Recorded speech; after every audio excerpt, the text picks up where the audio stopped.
when Joshua and I were preparing to finalize our divorce. He got into a car accident and lost his memory. His memory stayed stuck 8 years in the past. 8 years ago. That was when he loved me the most. Chapter 1. Joshua stared deeply at me, his gaze heavy. He asked, "Alice, be honest with me. Do you want a divorce because you've fallen in love with someone else?" I sighed tiredly and remained silent under his questioning. He had forgotten. The one who had been desperately trying to get a divorce wasn't me. The one who had fallen in love with someone else wasn't me. It was him. But Joshua couldn't believe he would ever fall for someone else. He sat on the hospital bed, looking at me as if he had just heard some ridiculous, absurd joke. His gaze shifted from Eric beside me back to me. Then he let out a cold laugh and asked, "Are you two conspiring to deceive me?" Joshua had been in a car accident. The blood clot in his brain was pressing against surrounding nerves, causing temporary memory loss. He had forgotten everything that had happened in the past 8 years. 8 years ago. We had just graduated. I stood by him through the tough times, starting a business together, and at that time, he was entirely devoted to me. Telling that Joshua he would one day fall for someone else? He wouldn't believe it, and neither would the version of me from 8 years ago. Chapter 2. Rebecca, sitting next to him, tearfully reached out to hold his hand, but he pulled away, his brows furrowed in restrained frustration, and in an icy tone, he said to Rebecca, "Stay away from me." Rebecca froze for a moment. Then tears began to stream down her face. Even in her tearful state, she didn't forget to cast a vicious glare in my direction, as if I were the one responsible for all of this. The sight almost made me want to laugh, but I couldn't. Besides, Joshua and I really had nothing left to say to each other. I stood far from his hospital bed, my expression indifferent as I said coldly, "The divorce papers were drafted under your instruction by your legal team. Your lead lawyer meticulously reviewed every word before presenting them to you." I sighed. "After you're discharged, you can ask those around you if I've lied to you." Joshua looked up at me, his gaze fixed, as if my cold attitude had wounded him for the first time.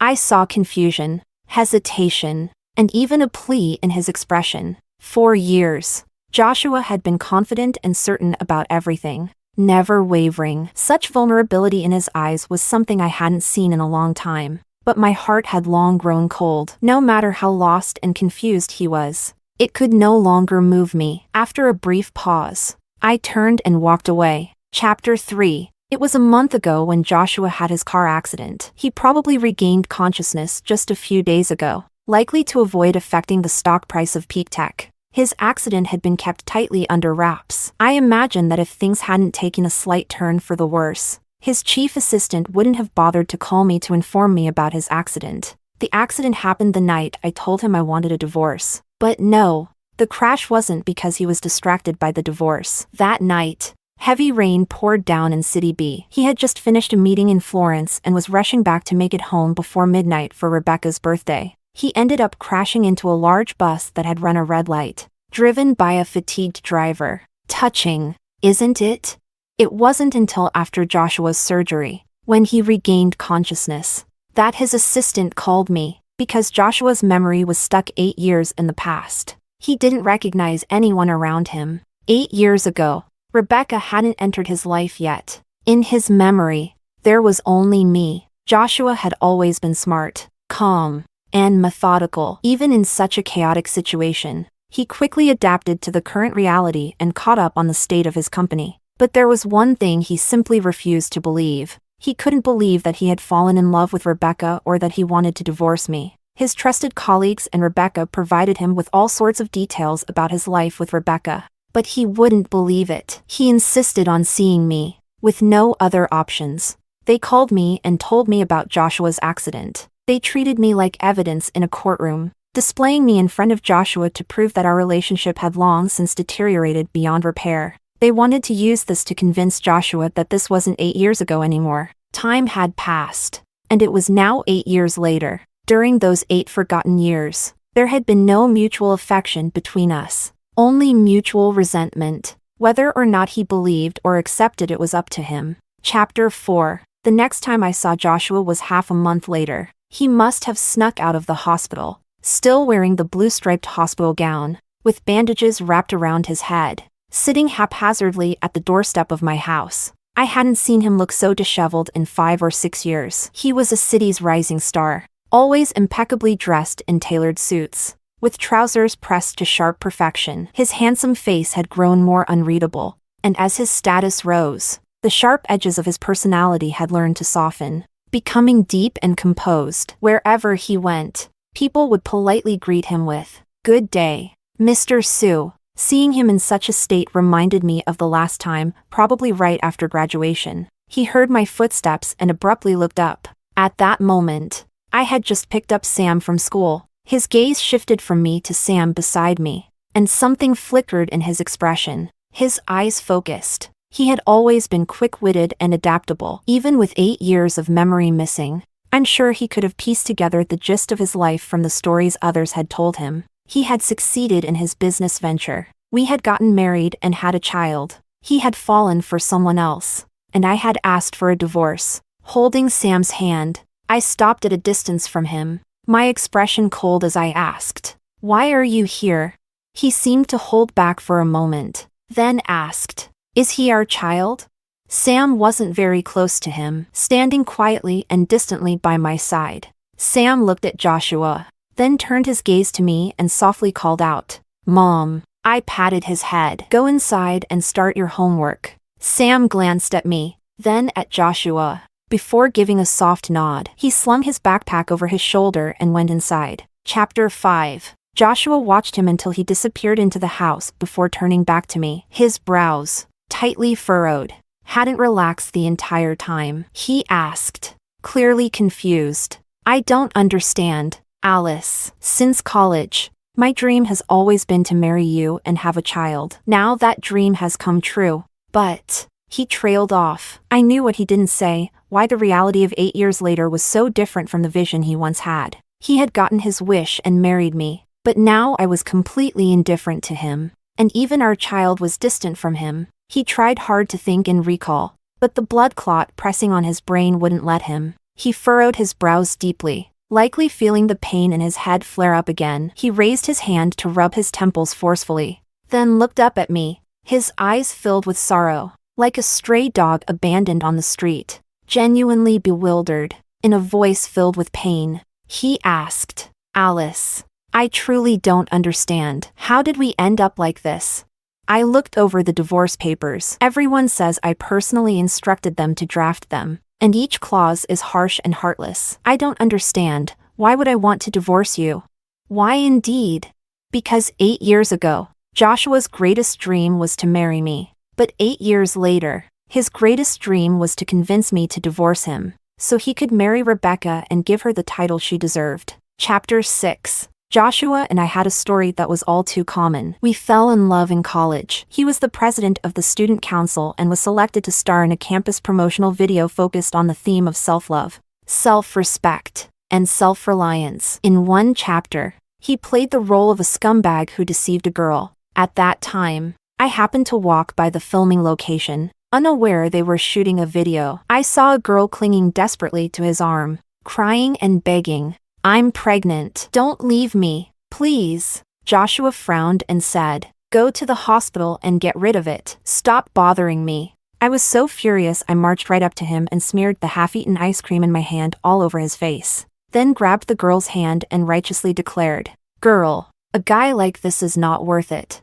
The girl stopped crying, staring at me in stunned silence. Joshua wiped the ice cream off his face and, with an amused smile, turned to the equally shocked students hiding behind the trees with their cameras and said, "Yes, that's exactly the value we want to convey in the self-love chapter." I blushed furiously and apologized repeatedly, but Joshua, showing no hard feelings, waved it off as nothing. Later, I treated him to a meal to apologize, and after that, we got together. Joshua was an excellent boyfriend. We had many sweet memories together. Of course, we also fought, but every time, he was the first to apologize. There was one time, during our sophomore year, when we went hiking. For some reason, we had an argument, and Joshua, infuriated, stormed ahead, likely to avoid getting more emotional and escalating the fight. I tried to keep up, but I couldn't catch him.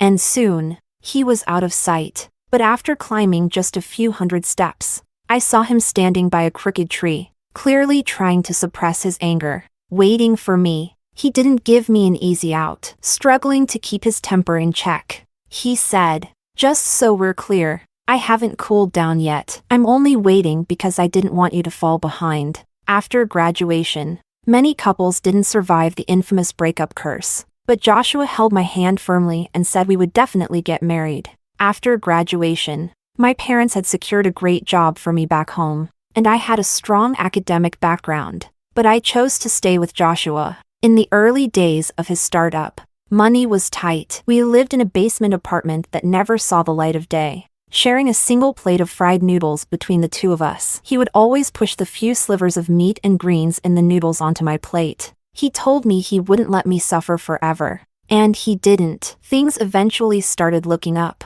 Then he met Rebecca. Time changes people, as they say. In just 8 years, he changed too quickly, so fast that I couldn't keep up. Now, he no longer worries about whether I can keep pace with him. Chapter 7. Before meeting Rebecca, I had actually heard Joshua mention her a few times. The first time her name came up, if I remember correctly, was 7 years ago. At that time, his company had just finished its Series A financing, and one night when he came home, he was excited, telling me he had hired someone exceptionally talented, a graduate from a prestigious overseas university, with a strong professional background, capable and with her own insights. Most importantly, and I could hear the excitement he couldn't contain, he said, "Alice, you don't understand. She gets my entrepreneurial vision. She told me I'm bound to succeed." She had several offers from Fortune 500 companies, but she still chose to come to my company.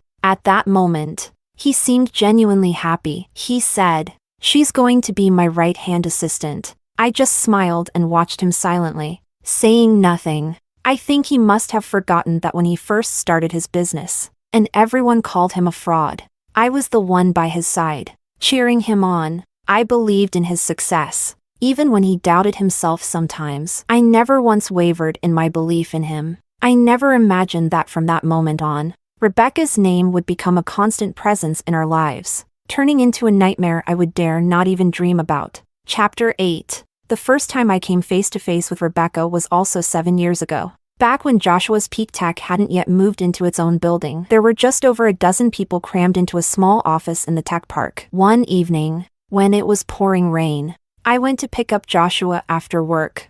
At the office, his college roommate, Eric, who had started the business with him, laughed heartily and said, "Sister-in-law, hold on. Joshua's in a meeting." I nodded, then looked through the glass outside the meeting room. Inside were 6 or 7 people. Joshua was writing a series of complex formulas on a blackboard, and the science nerds were arguing heatedly, faces red with frustration, unable to agree on a technical calculation. That's when I noticed Rebecca. She stood calmly beside Joshua, smiling, and added a line to the formula on the blackboard. The room, once filled with noisy debate, fell into sudden silence. In that silence, I saw Joshua look down at her and smile. It was such a perfect understanding between them. When Joshua came out of the meeting and saw me, he looked pleasantly surprised. He glanced outside at the torrential rain, the wind howling, and asked, "In this kind of rain, why did you come?" I didn't answer. My gaze slipped past his shoulder and landed on Rebecca. She stood there, her lips curled into a soft smile, calm and poised under my scrutiny, while subtly observing me as well. I think it's an instinct only women understand. Her presence was intrusive, blatantly so. I smiled back at her and said softly, "Hello, I'm Alice, Joshua's girlfriend." She smiled too and said, "I'm Rebecca, Joshua's assistant." Our first confrontation was wordless. Joshua, standing next to me, was completely oblivious, concerned only about me braving the rain to pick him up. He looked down at me with tenderness and asked what I wanted for dinner. In that silent exchange, I had one. Chapter 9. Of course, looking back now, all of that seems meaningless. Over the years, in my battles with Rebecca, I've had victories and defeats. By now, It's hard to say who truly won or lost. After thinking it through, I can only laugh at myself. Even I grew tired eventually. I didn't want to keep getting caught up between them. So, I asked for a divorce. The night I told Joshua I wanted a divorce was an ordinary evening. I stood on the balcony, watching the sunset fade behind the overlapping skyscrapers in the distance. And then I sent Joshua a message. Joshua, let's get a divorce. He didn't respond for a long time. Probably because he was busy. Hours later, he finally replied with a brief. I stared at the phone screen, thinking for a while, but I didn't reply. That night, Joshua probably noticed I hadn't responded and decided to call me directly. We shared a mutual silence. He didn't ask for a reason for the divorce, nor did he try to stop me. After a long while, he simply said, I'll have the lawyer draft the divorce agreement. I responded with a simple and hung up. I don't know why, but I suddenly remembered our university days. Back then, the dorms had an 11 p.m. curfew, and whenever we talked on the phone, we could go on for hours, as if we never ran out of things to say. But now, we had nothing left to talk about. Shortly after that phone call, he got into a car accident while rushing to celebrate Rebecca's birthday. It was as if even fate couldn't stand it anymore and decided to step in on my behalf. Chapter 10. Joshua, Rebecca, and I had been tangled up for far too long. I don't think Joshua ever imagined I would one day figure things out and ask him for a divorce. The moment I brought it up, he must have felt relieved, because, knowing Joshua's character, bound by that damned sense of responsibility, even though he and Rebecca were deeply in love, he would never have been the one to ask for a divorce. The day I asked for the divorce wasn't marked by anything special. It was just that Sam's homeroom teacher called, asking me to come to the school because he had gotten into another fight with a classmate.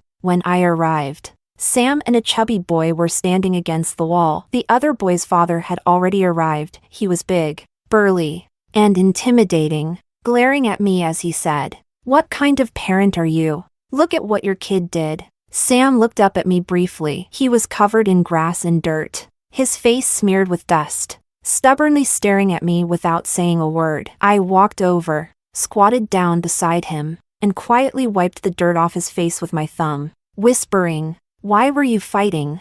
He pressed his lips together, refusing to speak. The other boy's father, frustrated by my lack of response, pushed my shoulder forcefully from behind. I wasn't prepared and fell forward. Before I could get back up, Sam, silent as a little beast, shot forward and bit down on the man's leg. The teacher screamed, and chaos erupted in the office. By the time we left the school, the neon lights had just begun to flicker on. Both Sam and I were disheveled, and I held his hand as I pointed to a store window and asked, "Do you want some ice cream?" He stared at his feet and nodded. Kids are easy to cheer up. By the time we were driving home, his mood had improved, but just before we arrived, he asked me, "Mom, where's Dad?"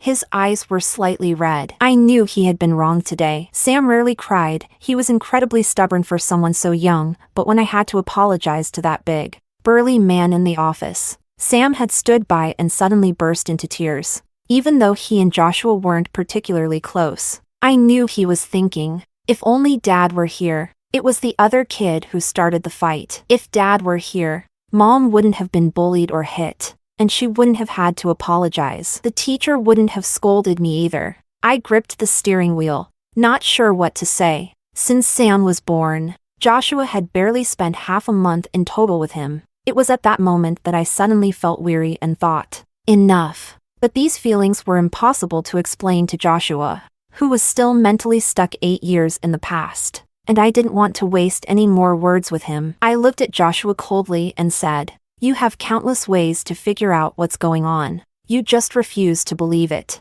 Chapter 11. Joshua continued to sit at my doorstep. The early autumn weather had grown chilly, and he had not yet fully recovered from his illness. He was much thinner, stubbornly sitting there in his thin hospital gown without moving. I glanced at him through the window, finding it somewhat amusing, because countless times when I wanted to see him, I could only wait like this outside his secretary's office. Eventually, his secretary would come over with a strained smile and ask me to leave. "Mrs. Sue, the boss is busy, and you didn't make an appointment." After that, whenever I needed to see him, I had to call his secretary to schedule an appointment and find a time when he was available. And after a while, I just stopped trying altogether. I turned my gaze away, letting him sit out there in the cold. Later, after helping Sam with his homework, I looked up and saw that Joshua had collapsed on the steps. He had probably passed out. I thought for a moment and called his assistant. The assistant quickly arrived with an ambulance. After they left, it wasn't long before Joshua's mother came knocking at my door. I could refuse Joshua and Rebecca, but I couldn't ignore an elder. Back when Joshua first started his business, I was the ideal daughter-in-law in her eyes. At that time, Joshua wasn't making much money, and whenever we visited her, she would hold my hand with a kind expression, saying, "Good child, you've been through so much. Having you by Joshua's side is a blessing for our Sioux family. If Joshua ever dares to bully you, you just come and tell me." But as Joshua's career took off, she started to change. With a subtle smile, she once said to me, "Alice, it's not that I don't care about you, but Rebecca is simply a better match for Joshua. You understand a mother's intentions, don't you?"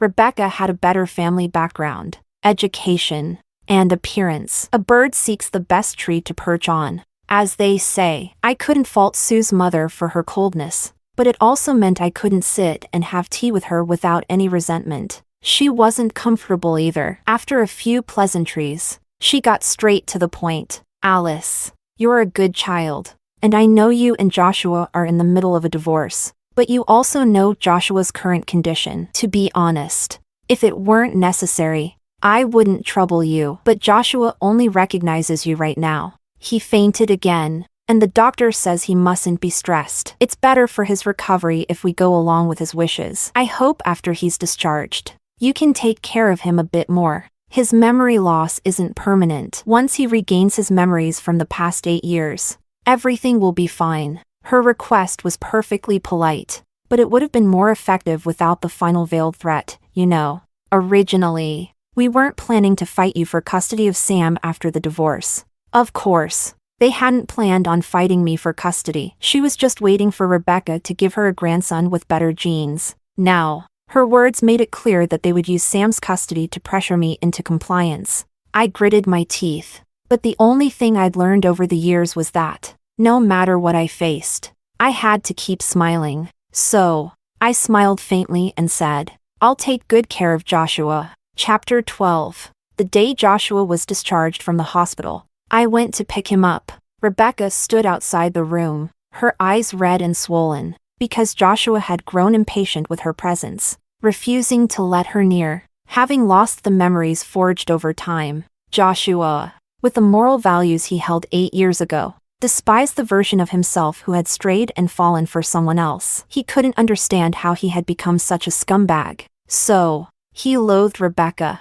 Rebecca glanced at me with tear-filled eyes and gave me a sharp glare, then warned me, "Alice, don't get too comfortable. He's only forgotten me for now. He'll remember eventually." I glanced at her indifferently and said nothing. I had never felt any sense of triumph, only a burden. When I pushed open the door, Joshua was sitting on the hospital bed, giving instructions to his assistant. His expression remained cold and distant while handling business matters, a look I had become all too familiar with over the past few years. He heard the door and looked up. When he saw me, a faint smile began to creep into his usually cold eyes. But my distant demeanor must have put him off, because the smile faded from his lips. He looked somewhat disappointed. It made sense. In his memory, this was the time when I had been cheerfully by his side, enduring hardship with him in the basement apartment. Back then, he'd even pushed the tiny portions of vegetables and meat from our fried noodles onto my plate. We faced the difficulties together,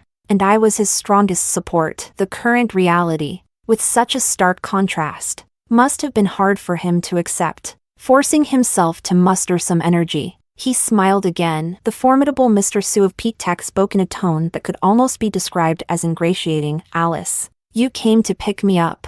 I didn't respond. I knew he was trying to play the emotional card. On the way home, with his assistant driving us, Joshua kept trying to find something to talk about. He said, "Alice, it seems like every time I'm at my lowest, you're the one who picks me up." When he graduated from college and got drunk at the farewell dinner with his roommates. When he bled from his stomach after drinking excessively with investors and clients during his startup days. And when he was hospitalized, and I stayed by his side day and night. He had countless moments of vulnerability, and I had stood by him through many quiet, nameless nights, listening to his drunken rambles about his dreams and ambitions. Back then, I sat quietly by his side with a smile, firmly believing that all the grand visions he described would come true. Then, when he finally emerged from his darkest moments, he gave his best years to Rebecca. So, recalling the past didn't stir any emotions in me. It only made me feel more disgusted and humiliated, like that naive version of Alice who had believed in him was being dissected and put on display for everyone to mock. I felt suffocated, struggling to breathe. I cut Joshua off, and I'm sure the disgust and disdain in my eyes must have hurt him. But I couldn't help it. I forced myself to speak as calmly as I could. Joshua, I know you've forgotten the last 8 years. But that doesn't mean the hurt I've suffered over those years isn't real. I can't just put everything aside and reminisce about the past with you. If you really want to do something good, stop using our past to hurt me. He was stunned for a moment, then fell silent. After a long time, I finally heard a soft apology. His eyes were red as he said, "I'm sorry." I let out a bitter laugh. Chapter 13. I agreed to take care of Joshua solely because of Sam's custody. The doctor said that Joshua shouldn't be provoked, so I treated him like he wasn't even there. When we got home, Sam was working on his homework. I dumped Joshua in the living room and went to the kitchen. When I came out, I saw Joshua standing awkwardly behind Sam, probably trying to see if he could help with the homework to close the distance between them. But Sam had always done well in school, never needing my help. So Joshua looked at the homework for a while before smiling awkwardly and saying, "This kid is really smart." After saying that, he raised his hand to pat Sam on the head. Sam, however, tilted his head slightly to avoid the touch, then silently looked up at Joshua before running over to me, asking, "Mom, is there anything I can help with?" I glanced back, seeing Joshua's hand frozen in midair. After a long pause, his fingers curled slightly as he lowered his hand, looking strangely dejected. I had always hoped that Sam would grow up in a healthy family. I never wanted our adult issues to affect him, but never assume children don't understand what's going on. They're the most sensitive to their parents' relationship. Sam was distant from Joshua, and there was nothing I could do about it. Chapter 14. There wasn't a bed in the house for Joshua to sleep in. He probably understood that he wasn't welcome, so he suggested sleeping in the living room. When I got up for water during the night, I saw him watching something on the projector in the living room. The room was dark, and the projector was on mute, casting flickering images across his face. He looked deeply focused. I walked closer and realized he was watching our wedding video. The projection was large, playing the part where we exchanged vows. I remember that moment. The officiant had asked Joshua and me to say our vows, and I leaned close to whisper in his ear. His eyes turned red. Everyone teased us, thinking I had said something deeply romantic, but only the two of us knew what I had really said. "Joshua, we'll be stuck in this marriage. You've wronged me, and I will never let you off the hook. You'll never be able to walk away and be with Rebecca openly and rightfully. I want the two of you to always remain in the shadows, like rats scurrying through the dark, always stealing moments in places where light never touches." It's such a shame. Joshua and I had been together since sophomore year. While I always talk about my sacrifices, love is a mutual effort. It only works when both sides are giving. Joshua was patient and accommodating. He would wait downstairs while I slowly did my makeup. He'd buy me breakfast every morning. He would always fulfill my wishes. I remember one year, my parents were fighting and nearly divorced over New Year's, and I cried to him over WeChat. The next day, he crossed half the country to appear in front of me, telling me not to cry. In our final year, I had a sudden appendicitis. He was busy with his thesis, but he stayed in the hospital with me from beginning to end. After the surgery, he took care of me. He had severe cleanliness habits, but during that time, he even washed my socks. There were countless moments like these when we were in love. At least at that time, he had never thought of marrying anyone else. He was so sure I was the one for him. Neither of us could have imagined that years later, we'd be standing at our long-awaited wedding, full of tension and resentment, unable to say a kind word to each other. Joshua closed his eyes in pain, pressing his temples hard. I didn't know if he was asking me or himself, but he kept mumbling. How did it come to this, Alice? How did we end up like this? How could I treat you like this? He looked up at me. His face was still handsome, but his brow was furrowed deeply in anguish. He clutched his chest, his dark eyes gazing at me with guilt, confusion, and pain all mixed together. Desperately, he asked, I've always wanted to give you the best of everything, Alice. How did it come to this, that I could hurt you so much? I nearly started crying. In all these years of tugging back and forth with Joshua, he had never apologized to me. He had only ever felt sorry for Rebecca, for keeping her in the shadows for so long. But now, as everything returned to the beginning, looking at how it ended, so, you do feel like you owe me after all. He mumbled a lot, and finally, he looked up at me, his voice barely audible as he asked, Do you still love me? I could only watch his pain with cold detachment. Of course, I didn't love him anymore. This wasn't just me trying to be strong. If you had lived through the 8 years I had, you'd understand the mix of resentment and release I feel. Chapter 15. I don't know when the catalyst for Joshua and Rebecca's relationship began. They worked in the same company, shared the same vision, and spent so much time together. It seemed inevitable that they would start to fall for each other. But regardless of how things turned out, at the beginning, I believe Joshua struggled to resist his feelings for her. If we go back 6 years, the clearest evidence was that he started to zone out at home occasionally. One night, his phone buzzed for a long time, and he didn't answer. He just stared at it, lost in thought. I came out of the study, confused, and asked, Aren't you going to answer?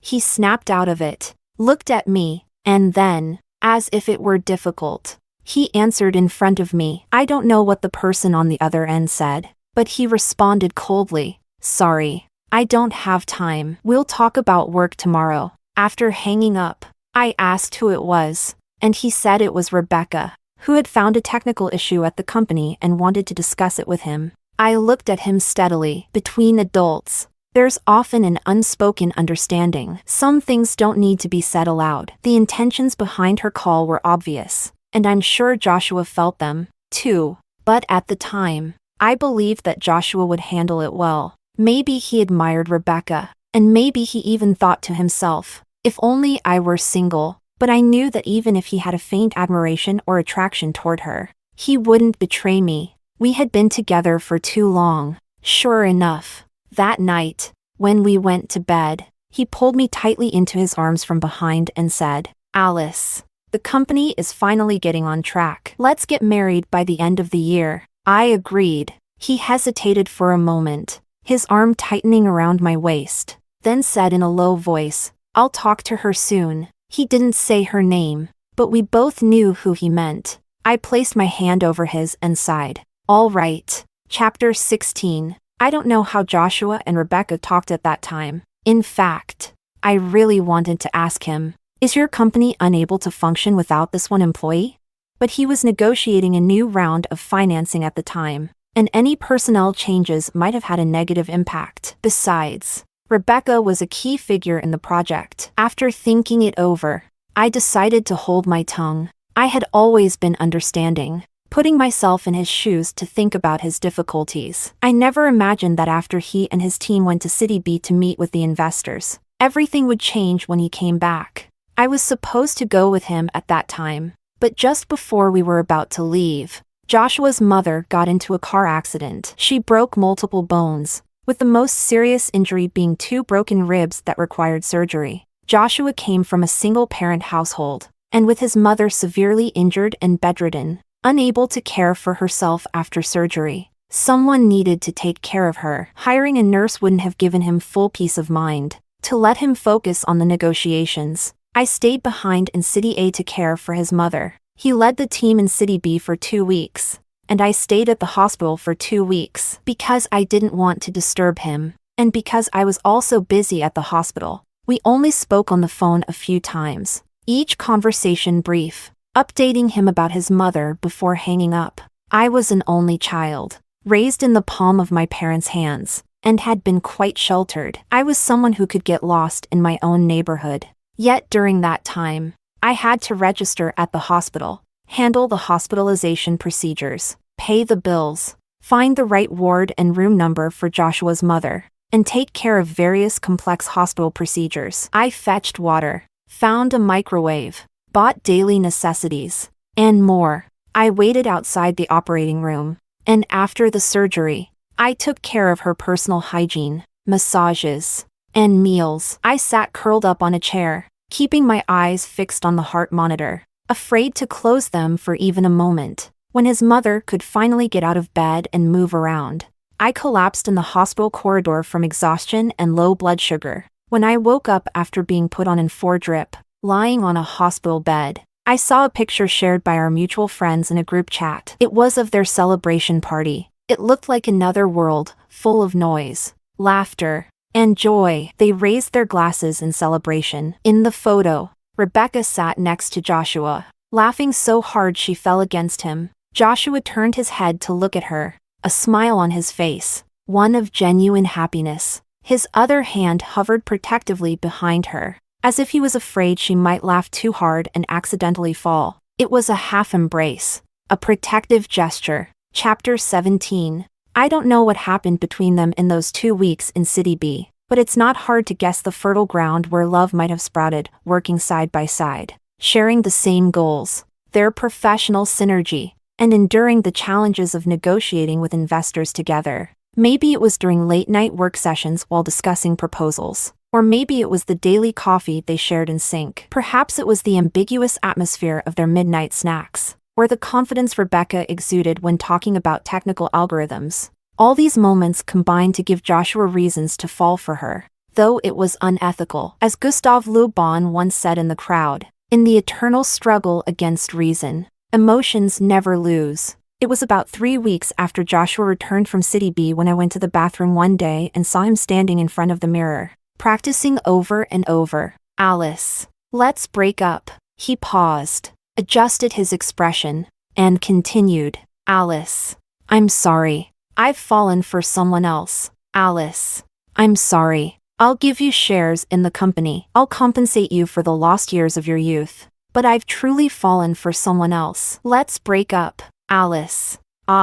He must have found it ridiculous himself. After repeating the lines a few times, he suddenly punched the mirror. Then I heard him mutter, Joshua, you're insane. I tiptoed away, and then I saw a message from Rebecca to Joshua. She asked, when will you tell her the truth? The longer you drag it out, the worse it is for everyone. During that time, I thought about many things. Of course, I didn't make a scene. Joshua never actually said those breakup lines to me. But even though he didn't, his mother came to talk to me first. By then, Summit Technology had secured billions in its Series B financing. Her tone towards me had changed. It was condescending, as if I was no longer worthy of her son. I don't know if you can understand my anger at that moment. I wasn't lacking in any way. Joshua and I attended the same university, just with different majors. I had supported him all the way, and I had cared for his mother as if she were my own during her hospital stay.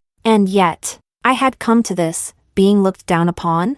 In most romance novels, someone in my position would recognize their fate and leave voluntarily. But I was young then, reckless in my actions, unwilling to accept the disdain of others, betrayed by a lover after years of devotion. At that moment, I was filled with anger and frustration, and I had only one thought: if I wasn't happy, then neither would anyone else be. Chapter 18. That night, when Joshua came home, I sat quietly on the sofa, looked up at him, and said just one thing. Joshua, I'm pregnant. Didn't you want to break up with me? Didn't your mother want a better daughter-in-law? I wasn't going to let them have their way. Joshua would never let me get rid of the child. Sure enough, he was stunned. After a long moment, he forced a smile, pretending to be pleasantly surprised. Really? I turned my eyes away. I don't know if anyone ever told him he was a terrible actor, but I didn't want to expose him. That's how we got married. Chapter 19. Before the wedding, Rebecca called him, and I was the one who answered. As soon as I picked up, I heard her crying, her sobs clear through the phone. She was crying hysterically, and I believe anyone who heard would feel some pity. She said, "Joshua, in the end, you still chose her." She cried for a long time, and finally, I quietly asked from my side of the phone, "Have you cried enough? Joshua is writing the wedding invitations. Should he send you one?" Her sobs stopped abruptly, and then she hung up. Of course, Rebecca got her revenge later. By that time, Joshua and I had completely fallen apart, and we hated each other. One night, when Sam had a high fever, he was calling out for his father in his delirium at the hospital. I called Joshua, but Rebecca answered instead. The moment she picked up, she laughed and said, "What's the rush? Joshua is on the rooftop of the Twin Towers setting off fireworks for me. Should I take a picture and share it with you?" I stood in the hospital corridor, looking out through the window. In the distance, I could see the brilliant fireworks lighting up the sky. It was Valentine's Day. That was the last time I ever called Joshua. Our vengeful marriage brought neither of us any happiness. At first, Joshua tried hard to be a family man again. I don't know what he and Rebecca discussed, but after we got married, Rebecca resigned from the company. It seemed like things could have ended there. But in the week before Rebecca left, her previous chat logs with Joshua were printed and pasted on every wall of Summit Technology. Among them were some rather private photos she had sent to Joshua. There were also large red letters spray painted on the walls that read "Mistress must die." It was because of this that Joshua and I had our final falling out. His eyes were red, the veins on his forehead throbbing as he tried to control his emotions and question me. "Alice, was this necessary? I've already married you as you wanted, and Rebecca has resigned from the company. Did you really need to humiliate her and ruin her reputation?" I had no way to defend myself. At that time, I was pregnant and on the verge of a breakdown every day. If I were the rational and calm Alice of today, the one who no longer loves Joshua, I would have coolly checked the security footage, found the employees hired to paste those chat logs and photos, and brought them before Joshua to reveal who had hired them. But back then, I was desperate and broken. In response to Joshua's questioning, I retorted sharply, if she hadn't seduced someone else's boyfriend, someone else's husband, how could she have been humiliated? She deserved it. Joshua slapped me hard, blurting out, "She never seduced me. It was all me. I couldn't help myself. I was the one at fault. I'm the one who's guilty. I'm the one who changed." With that slap and those words, all the affection we'd built over the years was shattered. After hitting me, he left. During that time, he stayed by Rebecca's side, who was emotionally devastated and severely depressed because of the privacy leak and was apparently on the verge of suicide. Once she fully recovered, they decided to abandon all worldly concerns and fight against all obstacles to be together. I clung to my title as Mrs. Sue to make sure neither of them could ever have what they truly wanted. Chapter 20. Joshua asked me if I still loved him. I could only look him in the eye coldly and calmly and reply, word by word, "I don't love you anymore, Joshua." He sat on the sofa, looking at me, his eyes filled with the sadness I expected. After a long pause, he asked, "Is there even a small chance for us to start over?"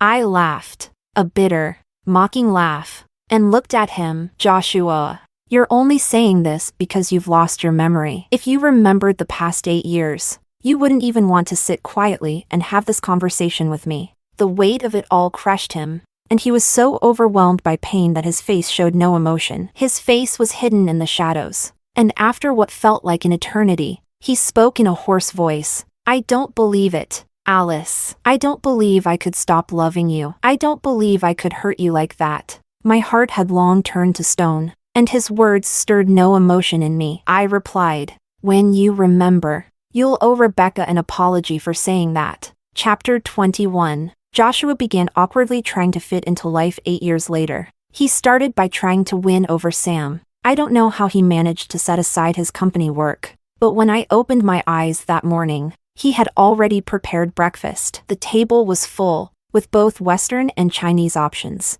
Very nutritious. He stood by the table, his tall figure looking strangely nervous as he watched me and Sam. I wasn't sure what Sam likes, So I made a little bit of everything. Sam glanced at the breakfast on the table with his wet, round eyes, then looked up at Joshua, then back at me. He said nothing, walked over to the fridge, took out the sandwich I had made for him the night before, and sat down to eat. He didn't touch a single bite of the breakfast Joshua had prepared. Joshua lowered his head, his expression one of deep sadness. I heard him sigh softly. I turned away, pretending I hadn't seen it. That evening, I was late picking up Sam due to a last-minute meeting. When I rushed to the kindergarten, I found that Joshua had already arrived. He stood waiting at the school gate, tall and imposing. Although he had forgotten the last few years, out of habit, he still carried an air of quiet authority, making him stand out in the crowd. Sam, carrying his backpack, was coming out of the school. The traffic at the school gate was chaotic, and although vehicles were not supposed to be allowed, a white car somehow managed to get in, knocking Sam to the ground. Before I could run over, I saw Joshua stride across the street in 2 long steps. He crouched down to check Sam's injuries, asking, "Where does it hurt? Let Daddy take a look." Sam silently watched him as Joshua rolled up his pant leg. Thankfully, it was just a minor scrape. The driver of the white car began cursing, blaming Sam for not looking where he was going. By the time I reached them, Joshua had already stopped the car, holding Sam in his arms. He glared at the driver with a look as sharp as a blade, cold and cutting like icicles in winter. "Get out and apologize," he said. The driver, a burly man, shrank back under Joshua's gaze, muttering an apology. I saw Joshua take a glance at the car's license plate. Back at home, Joshua had his assistant bring over a first aid kit. He knelt down in front of Sam, cradled his leg in his lap, and personally applied antiseptic to the scrape. That night, Sam came to my room, clutching his pillow. He asked, "Mommy, can I sleep with you tonight?" I opened my arms to hug him. He buried his head against me like a small animal, his voice muffled as he asked, "Mommy, is he being so nice to us because he forgot about that woman?" I hummed in response, saying nothing. Then he asked, "When he remembers, will he stop being nice to me?" I didn't know how to answer. Sam's voice was soft as he said, "Then I won't like him. If I like him and then he doesn't want us anymore, I'll be sad." At just 6 years old, I didn't know how he could say such things, or how long he had been thinking them. The tension between his parents had forced him to mature far too early. I hated everything, except for one thing, my impulsive decision to marry. I regretted dragging my child into this unhealthy adult entanglement. I kissed the top of his head and sighed. "Sleep well, my sweet child." Sam snuggled deeper into my arms and fell asleep. When I looked up, I saw that the door hadn't closed all the way. Joshua stood at the doorway, probably having heard everything. His tall figure was stiff, his eyes fixed on us. I could see a thin layer of tears welling up in his eyes. Or maybe it was just my imagination. Chapter 22. Joshua sat on the sofa, speaking in a voice filled with deep self-loathing. "Alice, I really hate myself. Seeing you and Sam like this. I honestly wish I had died that year before I changed." I looked at him, feeling a bit dazed, but I didn't say anything. "It's fine. Once you remember everything, you won't hate yourself anymore." Chapter 23. Perhaps worried about this cohabiting family life Joshua and I had now, Rebecca came over a few times, but Joshua never let her in. His expression was indifferent, his demeanor cold. He showed the same aloofness and distance he reserved for outsiders. He looked down at Rebecca with displeasure, his tone full of irritation, as if she were trespassing. "Don't come here again. I don't know why I ever liked you, and I don't know what happened between us, but for now, don't show up in front of my family." He paused. I recognized that look. It was the same Joshua from 8 years ago, back when we were in school. He had that same protective stance whenever someone bullied me. Even though he himself had become the one to hurt and betray me, he still protected me without changing his expression. He cruelly said to Rebecca, "You knew I had a girlfriend and a family, and yet you still pursued me. I don't know what I saw in you, but I must say, my intelligence and taste were clearly lacking, and frankly, both you and the future version of myself are incredibly foolish." Rebecca's face flushed red, and she started crying in a choked voice. Joshua stood there unmoved, coldly watching her. After that, Rebecca never came back. Sometimes, I would wonder if Joshua remained like this. Would I be willing to forgive and start over with him? I thought long and hard, and the answer was no, because the betrayal of the past 8 years had cut too deep, exhausting all the love I once had for him. Even when he resembled the man he was 8 years ago, all I felt was sighing regret. How had time turned us into this?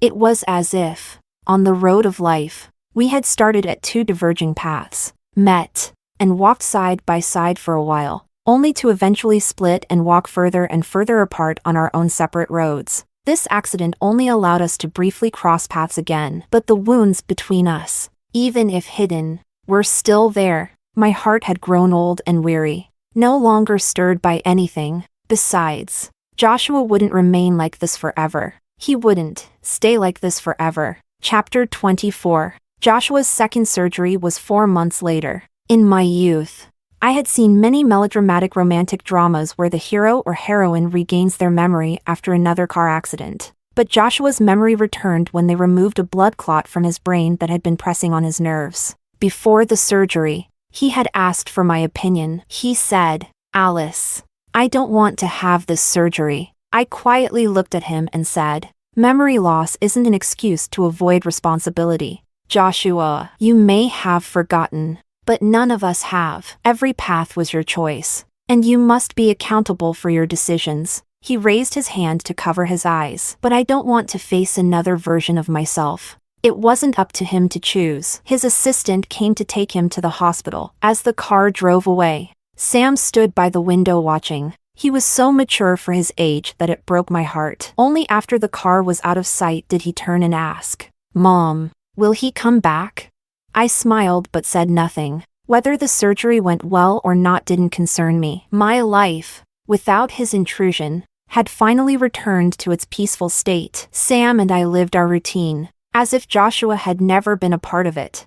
It wasn't until about 4 or 5 months later that I saw him again. He came to deliver the divorce papers. It was late autumn then. He stood under the plane tree in front of my house, wearing a black coat. I don't know if it was due to the surgery or something else, but he looked terribly thin, almost gaunt, with no color in his face. He silently watched me approach, then handed me the divorce papers. In just a few months, he looked as though he had aged several years. His voice was soft and quiet as he said, "Before coming here, I thought a lot about it. The legal team asked me several times if I really wanted to proceed with the divorce. I hesitated for a week, but in the end, I had them draft it. I imagine that seeing me makes you sick to your stomach by now. Letting you go is the last thing I can do for you." I opened the agreement and skimmed through it. Most of our marital assets were split evenly, and he even gave me half of his shares in Summit Technology. In addition, Sam was given many extra provisions.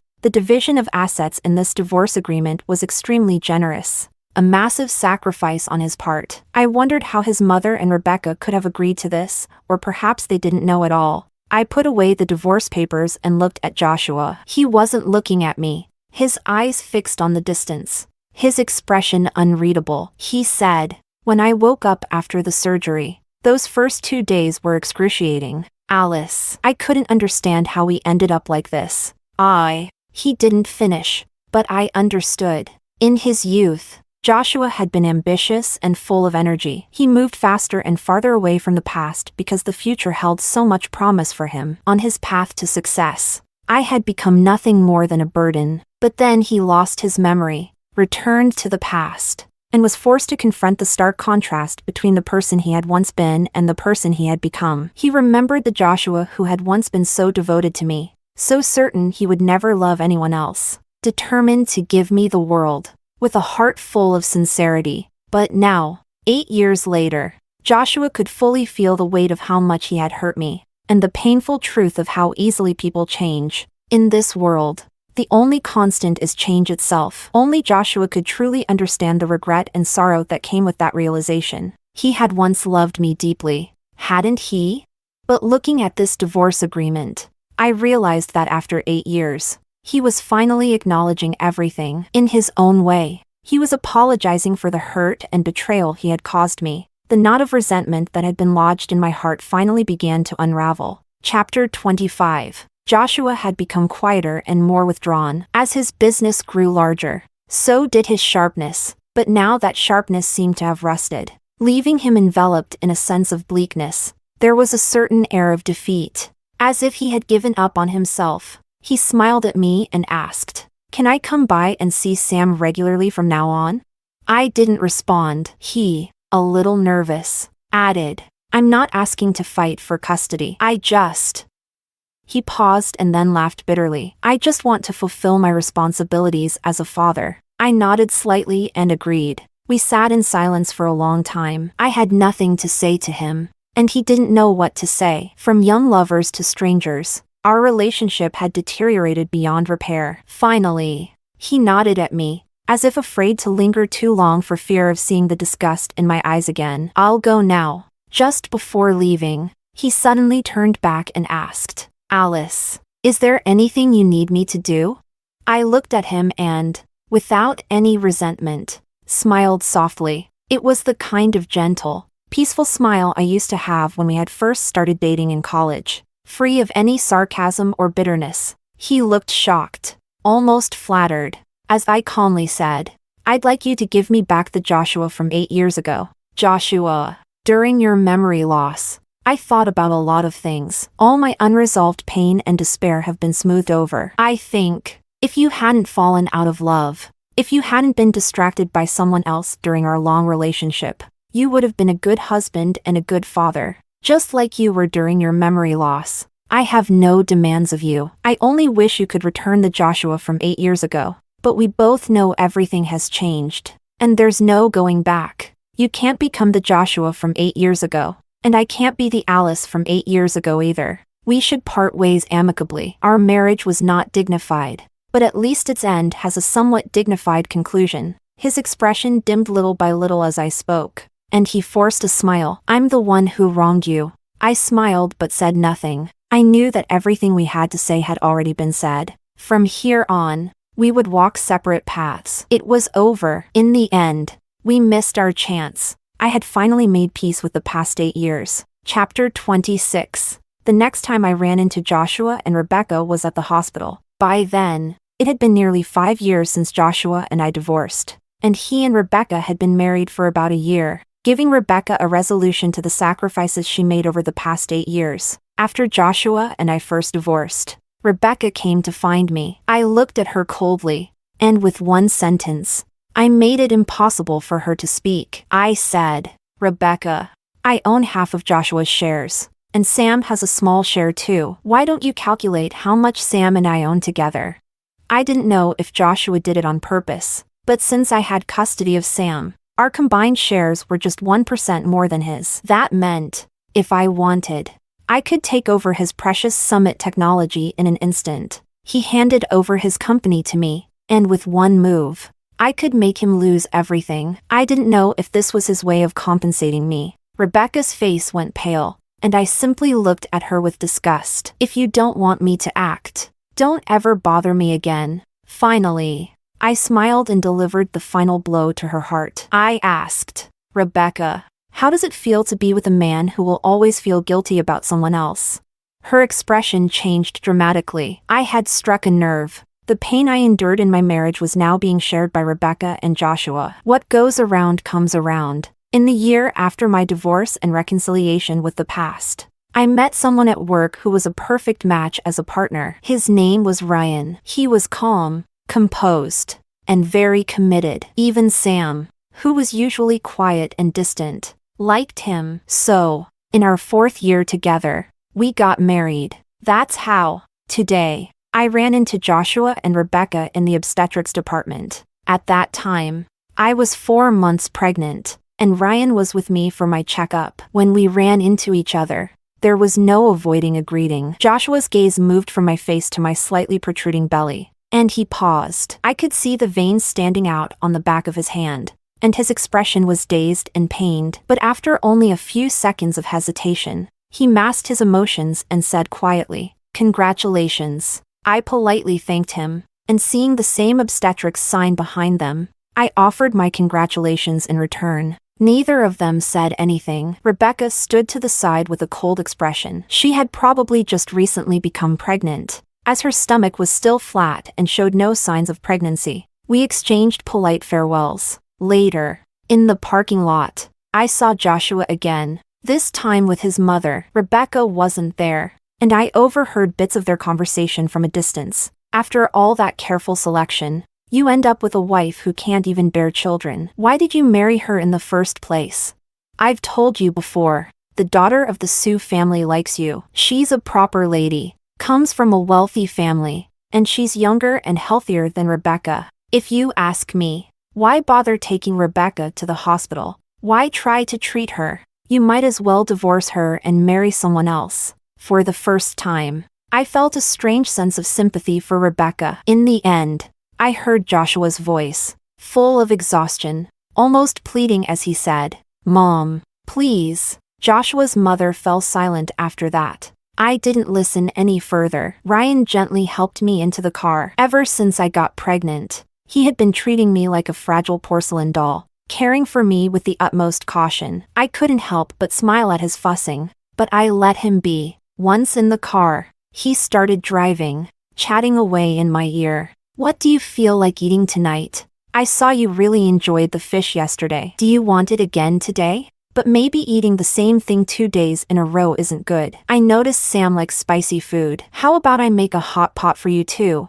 I leaned back into the soft seat, smiling as I listened to his rambling. This was my new, peaceful life, filled with the warmth and simplicity of the everyday. Life hadn't treated me unfairly after all. From here on out, I would make the most of my time and find happiness.